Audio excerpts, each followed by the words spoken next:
Pick 'em pop, big gun Brian Petrie, giving out the lock. One is mortal, you know it won't miss. Gonna take a shot, dog lock, that's the underdog. Yeah, they in the hunt. Send them home, that's KO or submission. Yeah, somebody done. Slime ball, yeah, that's the parlay. We gon' make it known. Pick 'em pop from MMA takes. Yeah, let's get it going. Yeah. What's up with the what's up? Sorry for the last minute live. I was going to record it, edit it, put it out like I normally do, but your boy made his famous chili today, okay? That takes preparation. Got a little tired. I say, you know what, fuck it, we'll do it live. I got some new equipment. I got a new board. I was embarrassed last week. I showed some vulnerability last week, okay? Right when I wrapped with Christian and Timbo, I posted that video and I showed some vulnerability, and I was embarrassed. I was a little embarrassed. You got to see me. I'm like, I got all this equipment. You know, I deleted it off Instagram. I kept it on Twitter because Twitter's more my peoples are at. And, you know, it just was one of those things where frustration boiled over. And here's what it is, right? And I know everyone, you know, 3 minutes in, no picks. First fight night, name off versus Eric Silva. I'm going name off. We'll break it down in a second. So there's your first pick right there. But let's get into some things. I did 2 shows yesterday. I did Anakin Flooring, which we normally record on Sundays or mostly Mondays, sometimes Sundays. So I've had like extra time to prep. Recorded that Wednesday, and then I did Kyle Anthony's show. Shout out Kyle Anthony, great dude. Did MMA Happy Hour with him. He's a sharp dude. He's got more followers than me, so he should shout me out. But great time, first time doing his show. Good dude. But you know, I have a little fatigue on this. I did a lot of main card talking, a lot of fatigue. Right? But we're going to get into it. Listen, last week, the board I had was a Rode Procaster 2, Rodecaster, whatever the fuck, sorry. And it was my baby. It's been fucking up. It's been slipping for a little bit, right? That's what caused the tech issues. That and the tech ghost. I bought some crystals. I bought some sage. I saged the room. Hopefully I exorcised the demons and the tech ghost is gone. But we got a new board right here. She's glorious. I wish I could hold her up, but sold the other one to a great gentleman on eBay. Sold it in like fucking record time too, right? But we're back. We're here. We're ready. New program, Eve Mux. Shout out EV Mux, however you say it. StreamYard just doesn't do it for me. I know everyone uses StreamYard, but you know, this is what it is. But Trindaddy, new board, who dis? Thank you. I'm a little scatterbrained right now, but I don't have my full sound effects on my board because that, you know, the old board I had to reset, whatever. This doesn't have the new sound effects. So let me make sure we're still rocking and rolling. So no new sound effects. There's a new sound effects, excuse me, but this is preload. I don't have any of the old stuff yet. I didn't keep them on file. I'm an idiot. We'll get them back, right? I got the intro music, obviously, Big Griff, but here's a new sound effect I got for you, right? I don't know when I'm going to play this, but I was watching The Office, and this is just so fitting right here, right? You need the big guns, yes? I mean, you need the big gun, huh? You need the big guns, yes? I mean... You need the big guns, yes? Not sure when I'm going to play that. And then the board came preloaded with this song that I listened to yesterday, and I told my wife, if you can listen to this without moving, without dancing, without tapping your feet... And I'm going to issue the same challenge as you, although I cannot pay the people that don't do this because I have no proof. I told my wife I'll give you $20. You don't move, you don't dance, you get $20. About 4 seconds in, she couldn't do it, right? 4 seconds.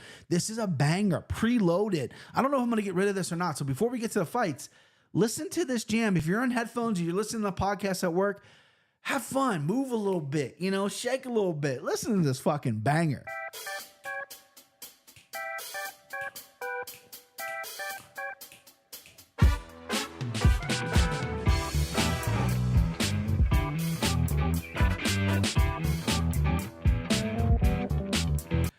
Feel good music, babe. That just makes you put a smile on your face. I guarantee everyone at home and the people who listen at work on their audio podcast are dancing their faces off, and I love it. Chat's here, Trindaddy, but what's up, babe? Big gun, heat. John Ennick says no to. I'm going to throw it over to my man, Big Gun Brian Petrie. That's when you play it.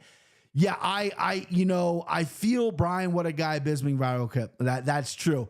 I need to get that on there. Tatum Temple's in the chat. New board, new BP. That's right. Little funky. It's a funky groove, babe. I love it. Trinidad James Brown would be cut. Yeah, James Brown would be loving that. Chat's fire right now. I love it.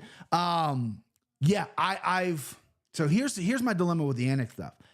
He's like the greatest guy in the world. I can ask him like, hey, can you send me a clip of you doing this, or can I rip something from the podcast since I'm on the podcast? And I feel so bad. He's just paid millions of dollars to use his voice, but he's willing to do it. That's how good of a guy he is. And the same thing with, having him on the show. Everyone's like, when are you going to have him on the show? He would 100% do the podcast if I asked him. I've never asked him because I've only interviewed 2 people the entire time. Because I thought when I launched this podcast, I was like, you know what? I'm going to do some picks, and I'm going to do the picks. So I'm going to, and I'm going to interview fighters. I interviewed Don Madge when he was in the UFC. Shout out Don Madge. Horrible interview. I said, God bless at the end of the interview. I'm not religious. Don't know where that came from. I've never said that day in my life. And I interviewed a guy who was like selling supplements or something like that. He contacted me. I'm like, sure, let's go. It's kind of another flat interview. I did another thing with my guy, Derek Loesch, my Ohio boy. We did a whole podcast about judging. He had some good ideas. And my hard drive corrupted, so I don't have that in it. It's not really an interview, but it wasn't, just not really kind of my thing. But he did have some great ideas when it came to how bad the judging was. But getting Anik on, it wouldn't, I've thought about it recently, and it wouldn't be like, oh, so what's your favorite fighter? What's your favorite call? It would be more like, who banged more chicks growing up, you or Jason, right? You guys are identical twins. You guys look exactly alike. One has long hair, one doesn't, right? But they sound alike, look alike. Are your dicks the same? Those are the kind of questions that I'm going to ask him, right? Not like, oh, what's your favorite call ever? I want to know if one Anik bro's packing a little more than the other. You know what I mean? The questions that people need. But no, I've thought about it. It may come true. I text Anik like every day. Tatum Temple, does Anik ever off the record let you know who he would win? He does not. So he's contractually obligated not to bet or pick on fights, and he doesn't. He can lose his job, lose a lot of money, get sued, whatever. So he does not. After a big underdog win, if I hit one or Kenny hits one, he kind of goes, that's how I saw it. But other than that, no, he doesn't do like, that's who I would pick, or he doesn't really pick a side. He's really super professional, right down the middle. He and it's killing him. Like, he wants to. He's a gambling man. He has a great eye for sports. He does the NFL show, Anik Square, with his brother. He would love to gamble, but unfortunately, he does not. And he doesn't really give any insights whether who he's picking. Gary Freeman says Jason's got the bigger dick. Maybe. Let's see what Gary Freeman says. You didn't like the line Meatloaf nickname, so I have no idea. We can make you famous. Here we go, Gary.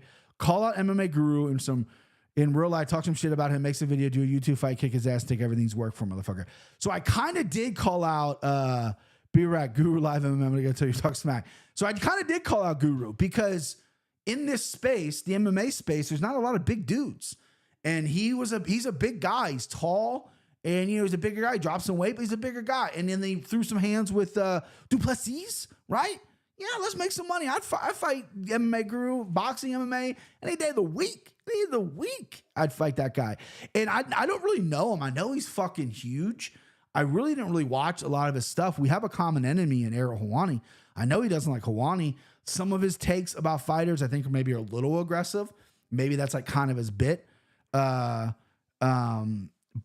not too much. And last question I'll answer in the chat before I go to these picks. You guys keep firing the questions as well. But I'm gonna rifle through these picks. 96 RS here every week. What a great guy. How bad is John Freak when you have tech issues? So funny enough, I swear on my life, there's been one time in the year and a half I've been doing the Anik Conformian podcast where I had tech issues. My video was choppy and the internet was the issue. I literally the next day got rid of my internet, put fiber optics in, haven't had an issue. This past Wednesday, yesterday, Kenny was having all sorts of tech issues. And it made me feel good that he reacted the way I reacted. Kenny was ready to put a hole in a fucking wall. His browser kept closing. It was a mess. Cody had to fucking really edit that thing together. It was an absolute mess.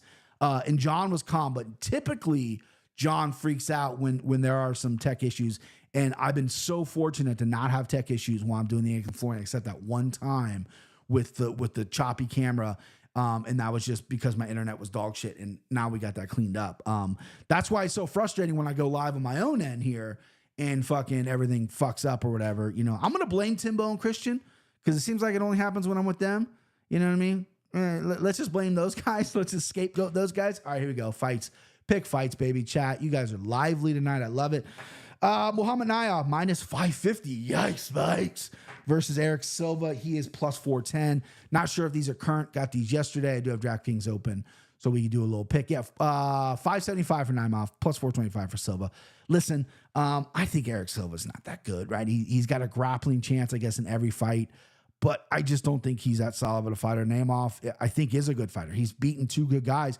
Knocked out Malarkey, kind of fluky a little bit, but not really. And then, okay, who in the chat is the Tech Ghost? That's a good question. Who is the fucking Tech Ghost? And Trindade, Muhammad Naya, plus it was right there on the screen if you're watching live. But I just don't think Silva's that good. I've never been impressed with him. Naimov, I think, is good. I think he looked really good against Nathaniel Wood, who I think is a solid dude with some good takedown offense. And Muhammad Naya found a way to win that fight. He's muscled up. His arms are this big. He's bricked up. He's strong. His cardio is pretty good. He's obviously got power. Wouldn't say he's got elite striking by any means. Wouldn't even say he's got elite strike or elite power, but he can catch you and put you out. Ask Jamie Malarkey. So I like him here. I think he beats Silva any which way. Tough number to play. I know people are going to throw him in a parlay. And that's fine if you want to do that. But I don't see this being on my card. Don't see it being on my card. So I'm going to go Naimov here. He's not going to be slimed up or anything like that. I can assure you. But listen, if you want to play him by finish inside the distance, that might be something worth playing, but I don't know. Betcada. That's my guy right there. Odds are backwards, homie. Yeah, Trent messed up the odds a little bit right there, but I'm not gonna hold it against him. Trent is the absolute man. All right, next up, Victor Altamirano plus 240 versus Felipe Dos Santos minus 298. Boys and girls. I got the googly eyes for Felipe Dos Santos. He looks so fucking good in his debut. I mean, for crying out loud, 7-1, young kid, right? 23 years old, debuts against Manel Kopp and looks good. Manel Kopp is going to be holding a title by the end of this year. Put your money on it, right? And this kid with 7 fights, 22, 23 years old, showed up and took it to Manel Kopp and looked good. Yes, he lost, right? Because Manel Kopp's a fucking stud. But Manel Kopp sleeps people. This dude doesn't sleep anybody, right? This dude doesn't, or excuse me, Manel Kopp sleeps people. Dos Santos does not get slept, and he didn't get slept. I like this kid a lot. I got the fucking googly eyes for him. You know, he's the new kid in school. I'm looking at him. I'm liking him. I'm liking what he's putting down here. I like Felipe Dos Santos big here, minus 298. Almost mortal locked him. Christian is going to have a field day. The fact that I'm loading up on such a newcomer like this at minus 298. I don't have the slime right now. The slime soundbite, but slime candidate number 1 for sure. Felipe Dos Santos. I think this kid's really good. I think he's talented. I think he's fast. I think he's good on the ground. Here's the problem, and this is one of my problems as a gambler, right? Is he looked good in the loss against a high level guy, right? He debuted at the highest benchmark one can debut at, besides maybe getting a title shot, and he looked phenomenal.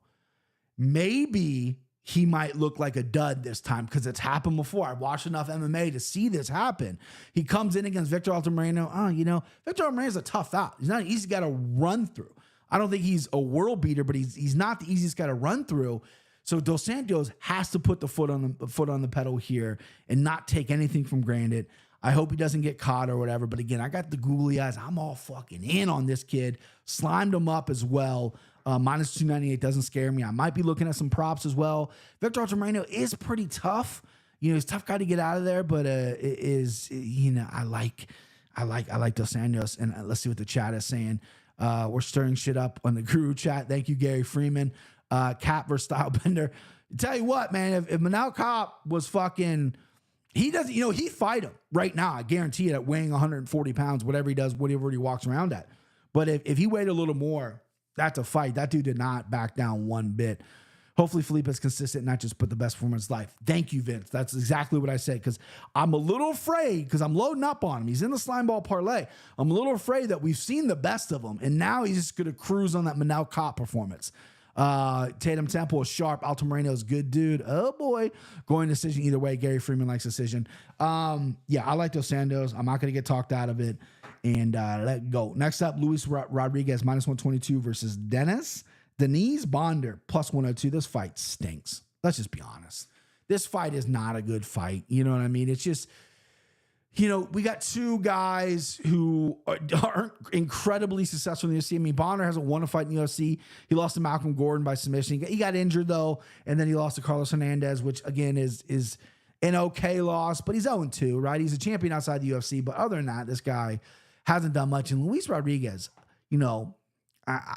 listen, I'm going to say it because no one else will probably say it, but this dude is fighting on this card because he is Mexican, right? Because he's 0-1, technically in the UFC, the Contender Series. He lost to Jerome Rivera, right? By decision. If you don't know who Jerome Rivera is, he's on a 4-fight losing streak. 3 of those 4 are by finish. The guy gets knocked out everywhere he goes. A gust of wind knocks that dude out.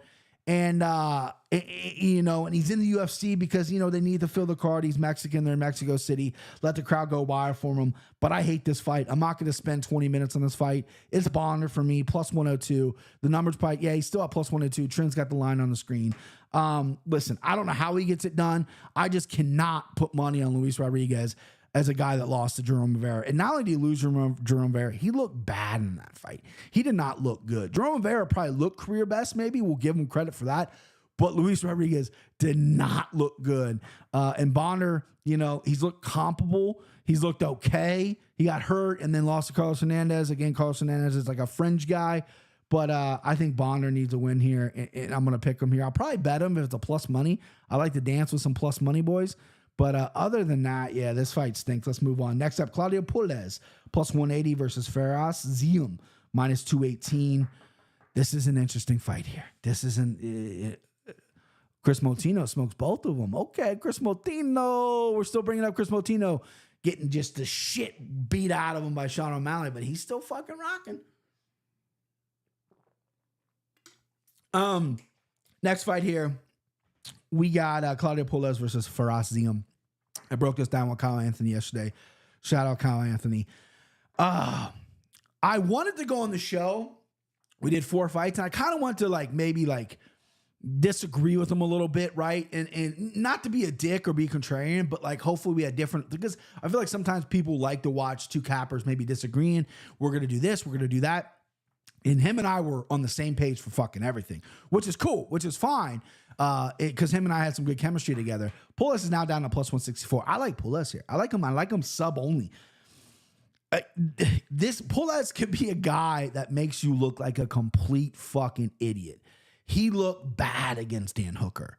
Objectively bad. Flopping around, looking for legs, no takedown, really, no stand-up. But Dan Hooker's an elite guy, and he's built like Ziam. A little bit bigger, but long, lanky guy. And Dan Hooker is better than Ziam. And Puelles got on Dan Hooker's legs a few times. Now, if you train jiu-jitsu, if you train grappling, defending leg locks is a little different than defending an armbar or choke in practice, because you cannot really go hardcore on the legs because you will tear your shit up. A lot of guys, some gyms don't even let you train it, right? So Ziam is obviously going through the motions. He knows he's fighting a leg lock guy, so he's going to really, be prepared for that. But it's not until you get in there and you feel the crank where you're going to get, oh shit, I got to get out of here. This is a kickboxer. How much does he really know? Is my shit about to pop? Is it not? Ziam, though, has an easy path to victory here. Just don't get taken down. Don't fall in the guard. Don't get Amari rolled. Watch your legs. Piece him up. He does no volume. For a kickboxer, there's not real elite striking that I've seen. Real no power. So yeah, I like Puelles here. Submission is plus 350. Train got that up. Plus 350. Add it to my fucking card. I like it. He's my send him home as well, baby.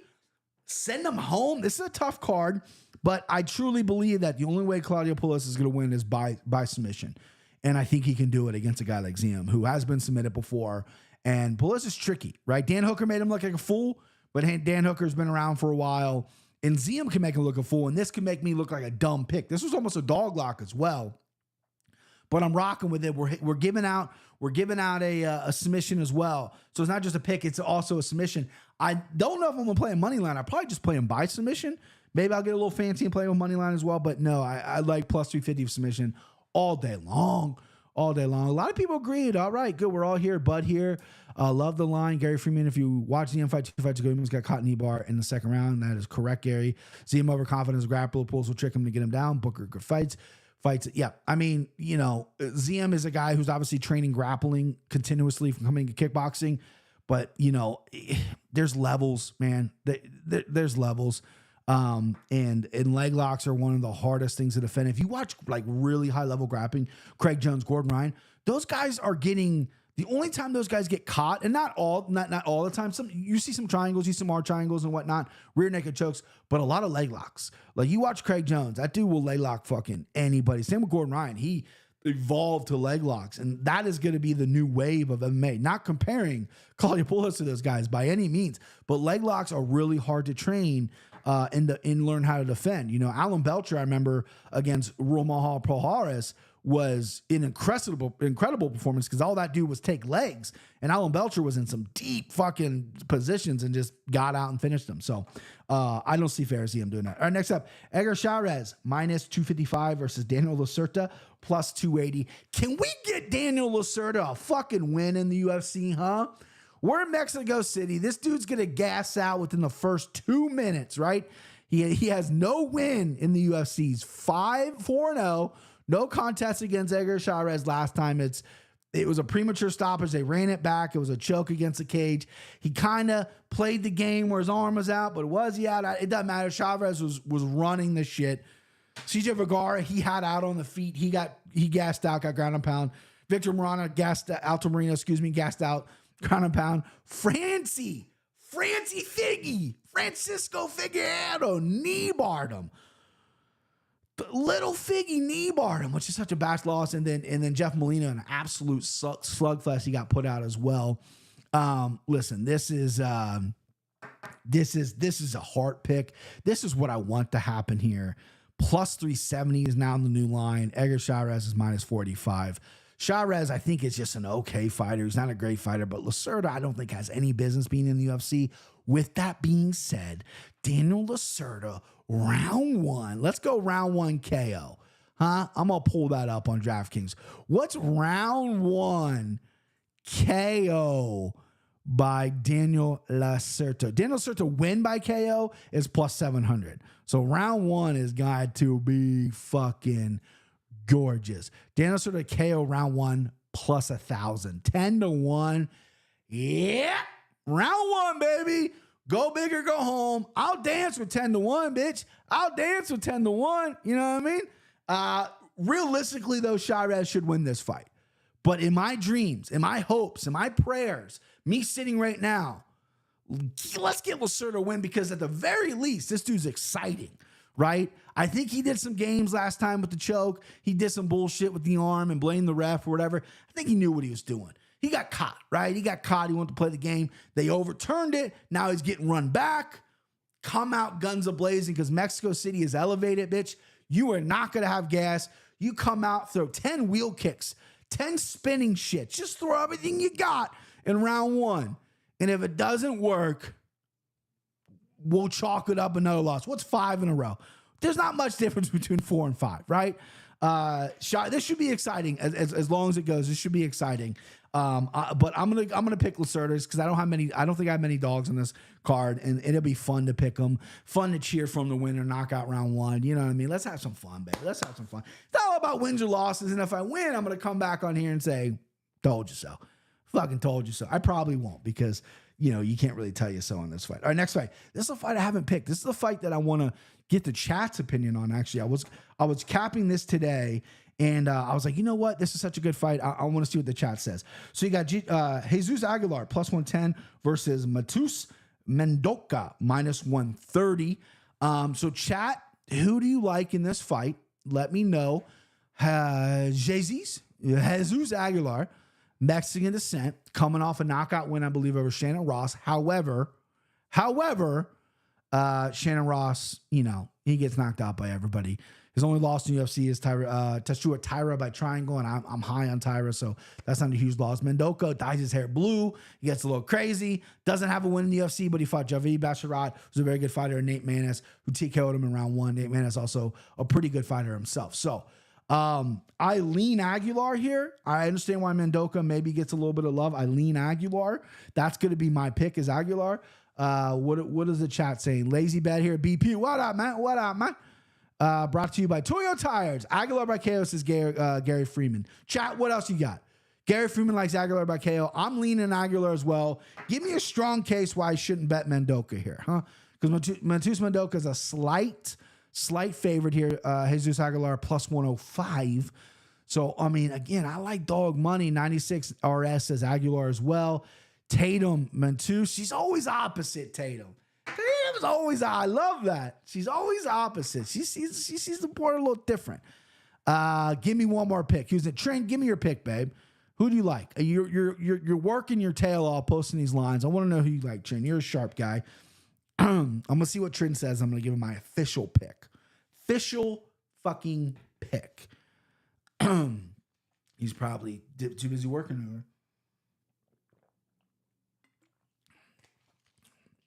Here we go. Lazy Bet says, for what it's worth, Aguilar 6 votes, 8 votes for Mendoka on the Discord I'm on. Wow. Okay, so the Discord likes Mendoka. And Trent is man too, shoot box guy. He's a shoot the box guy. He's a shoot the box, and we box in the jiu-jitsu. That's my best impersonation of a guy from Shootbox. It's pretty good. I'm gonna go Aguilar here. Mendoka has, he's looked okay, but I'm gonna go Aguilar with the underdog lay here. Listen, I think he's limited. Aguilar, that is. He looked okay against Tyra until it hit the ground. And he does have a little bit of power, but Mendoka is a little wild. He's from Shootbox. He spars. That's what he does. He spars all day long. Got good kicks, got your striking. A little confident though, right? Dyes his hair blue. A little bit of a showman, which I kind of like, but I also kind of hate because you're 0-2 in the UFC. Let's get a win. And didn't do your capoeira, right? So I'm gonna go Jesus Aguilar here as a slight dog. Don't love it, don't hate it, but what are you gonna do? Next up, Christian Quinones plus 160 versus Hani Barcelos. Hani Barcelos minus 192. This line I think has been moving because when I got these lines yesterday, they were moving. Trent will correct me if they are wrong, but Hani, 36 years old at bantamweight scares me. Okay, 36 years on bantamweight scares me. He's fought the who's who. Hani Barcelos has fought the who's who. Plus 145 Barcelos minus. Okay, so it's come down a little bit. Money is coming on Christian Quinones.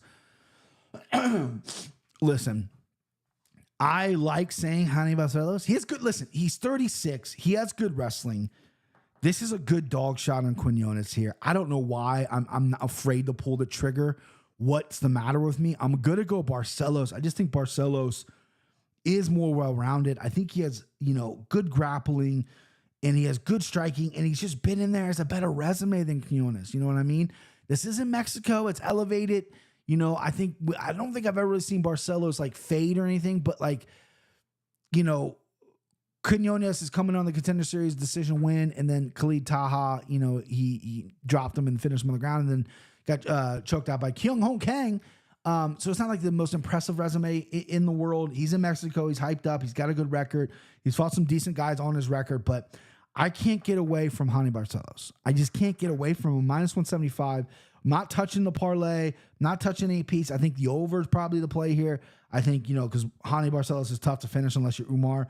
I like Hani Barcelos in this spot. I don't love him, don't like him. I kind of can tolerate him, but if a gun to my head, you make me pick, baby. I'm going Barcelos here. Let's see what we got. No strong reason in this fight, but I'm heavy on the opposite on the Altamirano. She's on Altamirano. You know what, Tatum? Slide in the DMs. We're going to have to put up money. We're going to have to put up money on this one because I like my boy Felipe de Santos. Gary Freeman, another crapola fight. Yeah, the fight's not great. Topology, 58% Barcelos, 42% on Quinones. If you ever have a cold, is recommend a hot tea with a drizzle honey. And then don't read that out loud. I botched it. Oh, sorry, lazy man. It's all right, but I botch everything all the time. This whole podcast sometimes could be a botch, but I appreciate the joke. I'm gonna go Hani Barcelos. All right, next up, main card, Manuel Torres -185 versus Chris Duncan. Duncan +154. Duncan became a wrestler overnight. Got knocked down in the Contender Series, came back, got rocked bad by Charlie Campbell, Ray Longo guy. Came back and knocked out Campbell, and Campbell's doing well in the UFC. He's got power, but his last few fights, he's put on his wrestling shoes. I want to wrestle. I'm more than one-dimensional. The guys he fought, Ash Mulch is a big power guy, but he's limited. Very, very limited. Now he's going against a guy here, Manuel Torres, who's coming off like 3 or 4 knockouts. Solid prospect, big kid, athletic. I don't think Duncan's going to be able to get him down as easy. I think Duncan, he's been using the wrestling and his striking a little bit lately, and he's been really ironing out his mixed martial arts skills. That's fantastic. But unless Torres falls off a cliff, I don't love it. I like Manuel Torres here.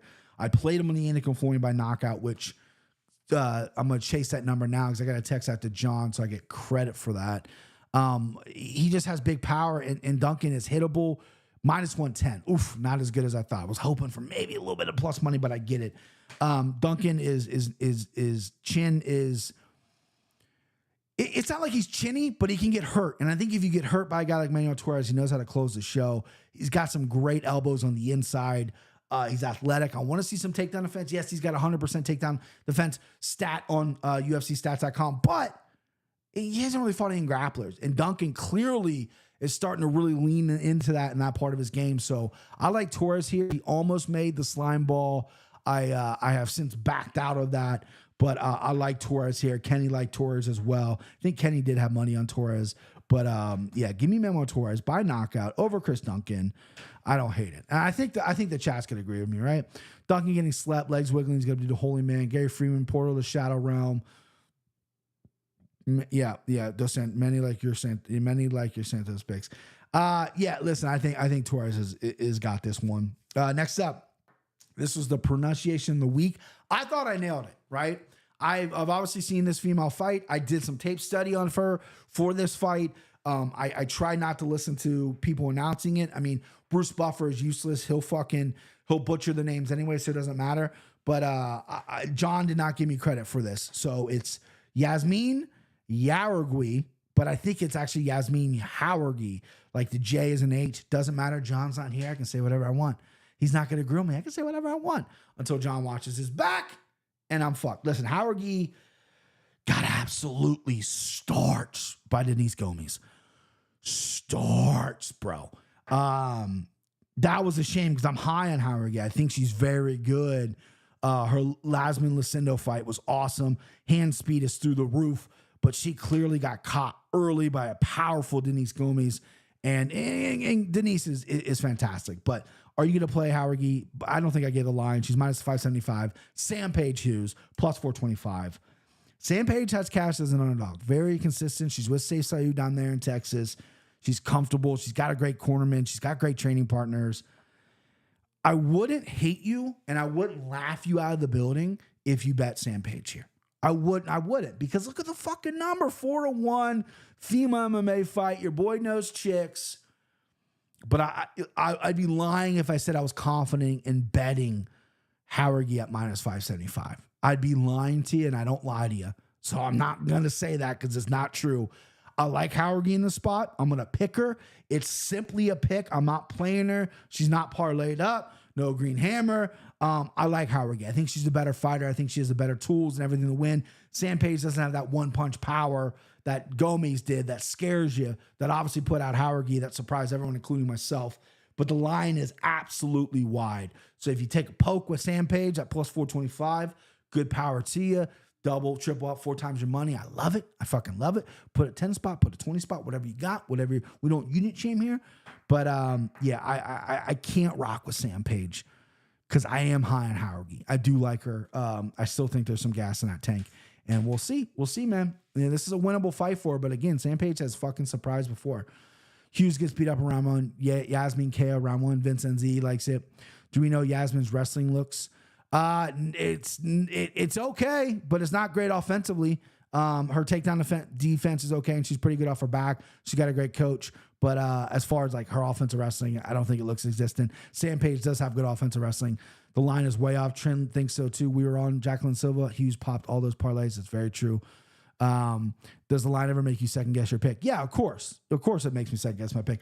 When a line's this wide, unless I'm like dick on the table, fucking bullheaded about it, I'll bet it and just be like, see, I told you she should have been a 5, whatever. But when a line's this wide, I'm gonna avoid it altogether. And I know there's parlay, there's dog. Jesus, came right on out. Sorry. There's dog hunters out there that love just chasing any kind of dog in a female fight. That's, not super high level. It's kind of right in the lower level. You know what I mean? It's not super high level. Female fight, anything can fucking happen. So a dog play right here is not the stupidest thing in the world. I'm just going to go Howardy because I put my face and my dumb voice on this microphone and I've said I liked her. So I kind of got to stick true to that. I got to prove that, I back her when she's fighting a girl like Sam Page.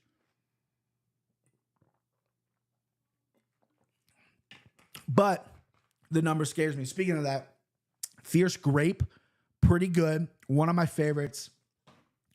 Fierce Melon, I grew up with, was the best fucking Gatorade I've ever had. They don't sell it. I've checked Amazon. I've checked Sam's Club. I've checked fucking everywhere. They don't sell it anymore, okay? That's disheartening. Gatorade, if you're listening, number 1, throw me a sponsor. Number 2, bring back Fierce Melon. It's the fucking best one. Timbo was texting us last weekend saying he loved Gatorade Rain, which it was like a watered down Gatorade. I've never had Gatorade Rain. Timbo a little younger than me. Maybe that's some Virginia late mid 2000 shit. I never had that. I had hose water when I was growing up. Hose water is the best water. Come at me. But man, Fierce Melon all day. That cucumber shit they got out, the green one with the cucumber. Get the fuck out of here. You're putting that in the shows, but you're not going to put Fierce Melon? Fuck off. Fuck off. No chance. My 6-year-old daughter's obsessed with Prime, right? Of course, they're all the kids obsessed with Prime. I don't really like Prime. I'm a Gatorade man myself, but today I was at the store and she wanted the pink bottle and the top turns blue, right? So of course I got her some, whatever. And I swear to you, she drank that thing in so fucking quick, man. And she drew a picture of it and everything. The girl's obsessed. We got Riptide Rush is the best for me. I don't think I've ever had Riptide Rush. And then Glacier Freeze, that's a good one. That's not a bad one. Green Apple's my shit. I like the green apple. I just could never find it. Strawberry's good. Strawberry Kiwis, what I drank in high school, that was great. But I can't find these much, man. It's like the places I go to, they got Fierce Grape, they got yellow, they got red, they got blue, they got the light blue, they got the white, and they got all the Gatorade Zero ones. But yeah, they don't really have any of these. I need to, what we got here? Hose water and sandwiches with chips on them. Hose water, man, hit different, man. When I was a kid, I played in a little cul-de-sac. We played baseball, whatever. And my buddy's mom was sick growing up, so we weren't really out in the house all the time. Like, she was really sick. Like, she had cancer. It was unfortunate. But so we were allowed in the house all the time, but she wanted us to like get water and drinks and everything. So she would set out snacks, and then the hose water came in, and man, that shit was good. Riptide Rush is the light purple one. Okay, I gotta try that. I do see the light purple one at some gas stations, but the one I frequent, I just gotta go to a gas station, right? They don't got fucking anything. All right, next up, we got Raul Rosas Jr. versus Ricky Tercios. Raul Rosas Jr. minus 218, Tercios plus 180. Oh boy. We're busting out the old greenie, baby. The old home run hitter. The old reliable. The old baby girl. We hit last week. With the over in the Fluffy fight. We also hit Fluffy by submission. We hit the slime ball last week as well. I didn't do a recap show. So we're on a little bit of a streak. Green Hammer and slime ball hit. I like that. I like that shit right there. Trent's got the fucking stats on the screen.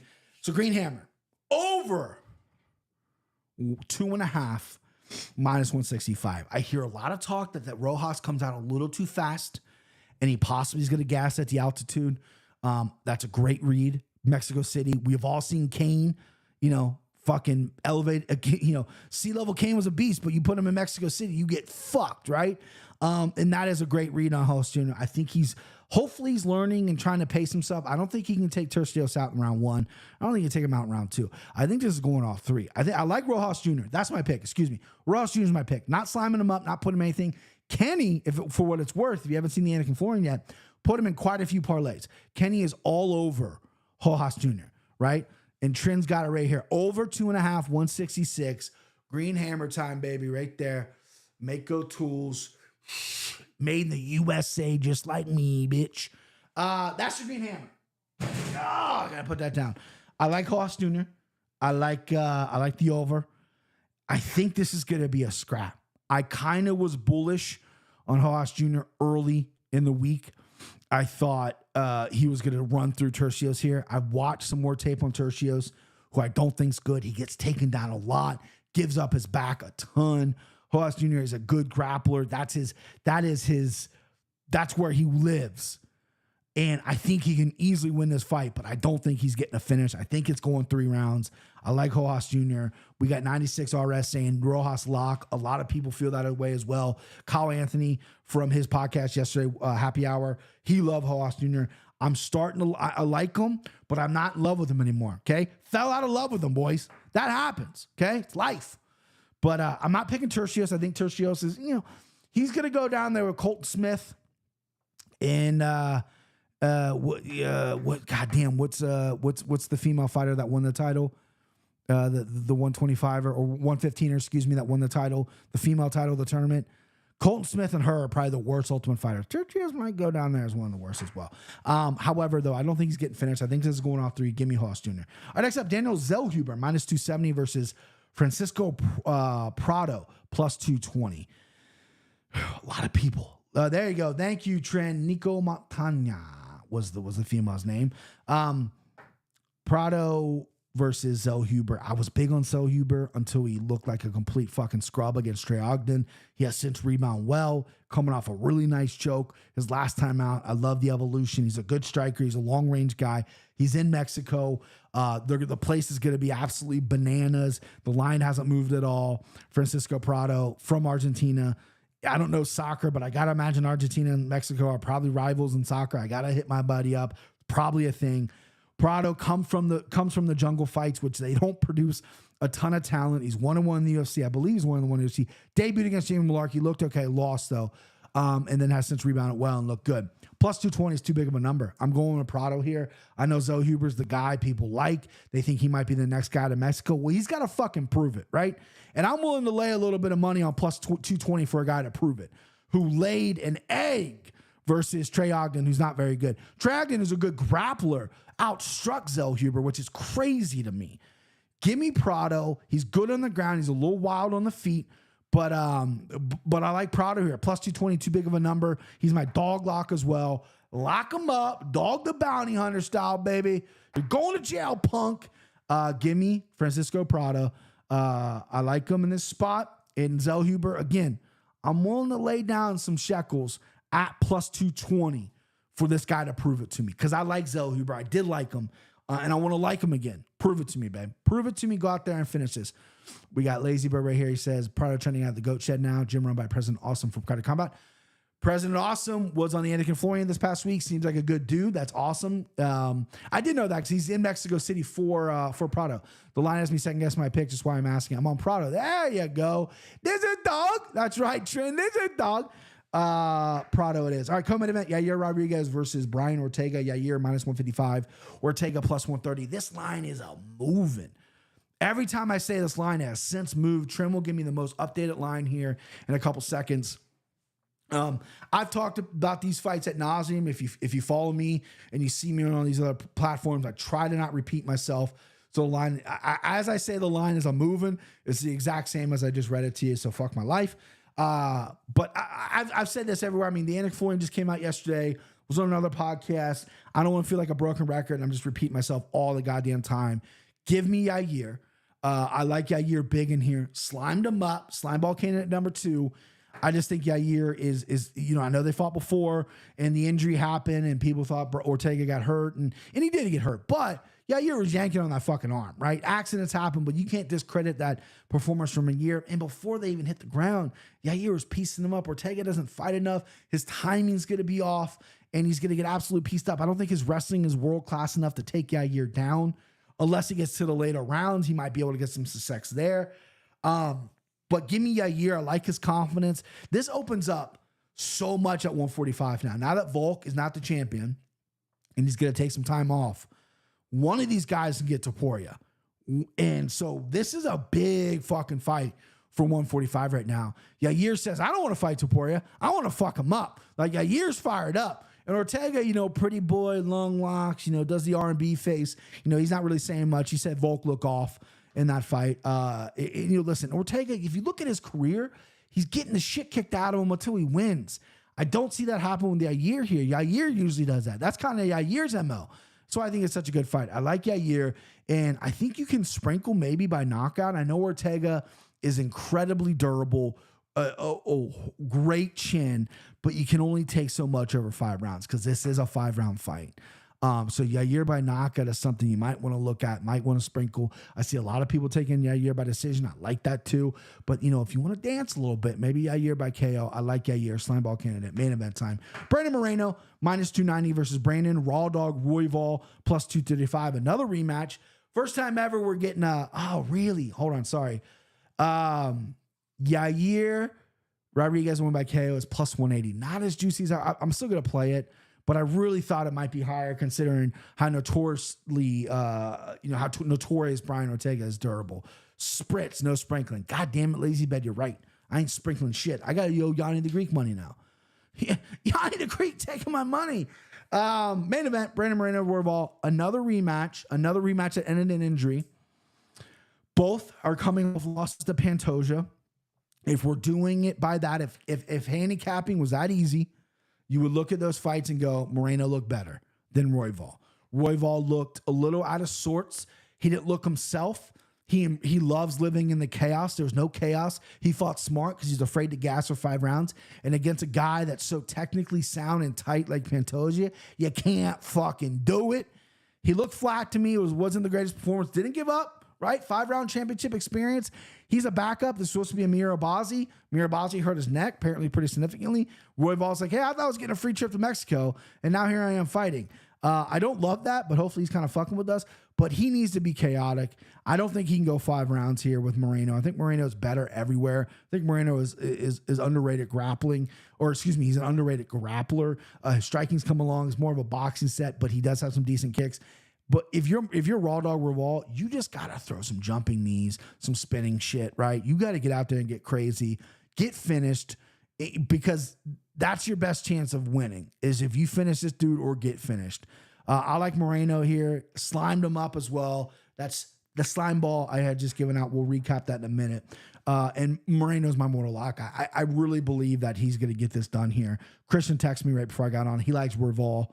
But, Christian's never right. Guy's never right? I mean, well, come on. No, I'm just kidding. Christian's just sharp. But he likes Royval. Timbo likes Moreno by decision. I like Moreno by decision as well, but I also see maybe a mid-fight finish for Moreno if Royval just completely gasses out, which has happened before. I know he's trying to fix that. He's getting more mature. He has all the skills to win. He has all the skills to finish Moreno. But I just think Moreno's too tight and too good everywhere. And tough, right? I mean, he's fucking... never been knocked out. He's got a chin on him. Decent, he's got some good grappling, right? Underrated wrestling. I like Moreno. All right, so slime ball parlay is going to be Felipe Dos Santos, Yair Rodriguez and Brandon Moreno. I placed this right before I got on. I got that at plus 200. So the slime ball parlay is plus 200. Moreno, Rodriguez, and Dos Santos. I was going to do like a Viva la Mexico parlay with Rojas Jr., maybe Manuel Torres, but man, I love Dos Santos. I had to throw the Brazilian in there. Mortal lock is going to be Brandon Moreno. Dog lock is Francisco Prado, and send him home is Claudio Puelles by submission.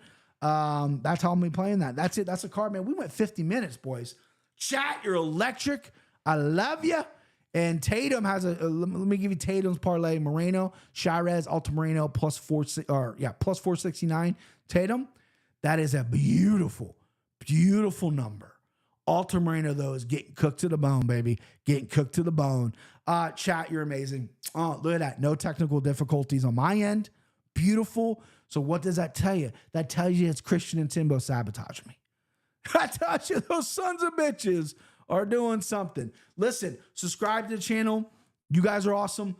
This will be up on audio platforms as well, so you can listen if you didn't catch it live. Why am I saying that? People, well, I don't know. I don't know how to end shows. I don't know how to end shows. That's what I'm learning right now. I don't know how to fucking end it. But you guys are the best. Chat's awesome. Brian Peach MMA on all social media. Instagram, Twitters, whatever you got. You guys are the best. Let's go. Let's have a fucking weekend. Oh, PFL this weekend too. That's a banger. Johnny Eblin versus Impa Kasananai. Main events, dope with the heavyweights. Who else is there? Yoel Romero. It's a great card. Let's go.